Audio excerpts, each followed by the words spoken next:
پھر دن ہوا پرانی رات کا، کرے سو شکر ہم خدا کی ذات کا، خدا کی ذات کا نیا پھر دن ہوا۔ آج کی آیت، اگر ہم اس کے حکموں پر عمل کریں گے تو ہمیں معلوم ہوگا کہ ہم اسے جان گئے ہیں۔ پہلا یوحنا 2:3 عزیزو، یہ عام مشاہدے کی بات ہے کہ جہاں چند لوگ بیٹھے گپ شپ لگا رہے ہوتے ہیں، وہاں باتوں میں ان کا آپس میں یا ان کے رشتہ داروں کا کہیں نہ کہیں سے ناتا جڑ جاتا ہے۔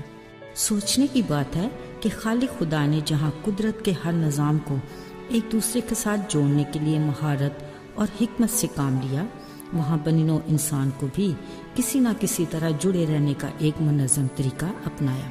بلا شبہ آباء و اجداد تو سب کا ایک ہی ہے نا، لیکن ان رشتوں کو برقرار رکھنے کے لیے عملی اقدام کی بھی ضرورت ہے۔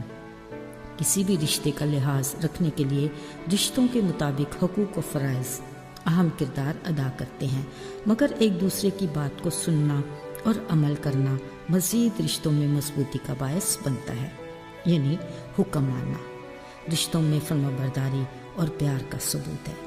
کوئی بھی جو حکم دیتا ہے نا، حکم دینے والے کے ساتھ اپنے رشتے کو بخوبی سمجھتا بھی ہے۔ عزیزو، جس خداوند مسیح کو ہم جانتے اور مانتے ہیں، اس کی پیروی کا نظام الجھنوں، رسم و رواجوں اور روایات کی بندشوں سے آزاد ہے۔ اگرچہ وہ ہماری کمزوریوں سے واقف ہے، پھر بھی وہ ہم پر اپنی کوئی بھی مرضی کو زبردستی مسلط نہیں کرتا، پر وہ یہ ضرور چاہتا ہے کہ ہم روحانی اور جسمانی دونوں طرح سے خدا کے ساتھ اپنے رشتے سے لطف اٹھا سکیں، بلکہ منظم و خوشگوار زندگی کی تمام برکات سے بھی مستفید ہوں۔ اس کے لیے اس نے ہمیں بھی موسوی شریعت میں 10 احکام دیے۔ یہ اتنے مستند ہیں کہ ہماری زندگی کے ہر پہلو کا دار و مدار ان پر ہے، جو ہمیں درپیش مشکلات اور خطروں سے نہ صرف آگاہ کرتے ہیں بلکہ رہنمائی بھی کرتے ہیں۔ عزیزو، خدا سے اپنی محبت اور وفاداری کے رشتے کو استوار کرنے کے لیے اس کے احکامات ماننا عملی ثبوت ہے۔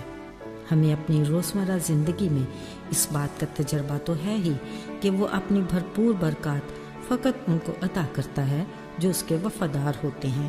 اس کی محبت کو مزید جاننے اور بڑے فضل کے برکات حاصل کرنے کے لیے ضروری ہے کہ ہم مکمل بھروسے اور سچے دل سے اس کے احکامات کی پیروی کریں۔ عزیزو، یاد کرتے ہیں یسوع کی زمینی زندگی کے دور کو، جس میں انہوں نے بے شمار معجزات کیے۔ جس کو بھی انہوں نے حکم دیا، ہر کسی نے حکم دینے والے کو جان کر اس کا حکم مانا، پھر شفا پاتے ہی خوشی اور شادمانی سے خدا کی حمد و شکر گزاری کرتے گھر لوٹا۔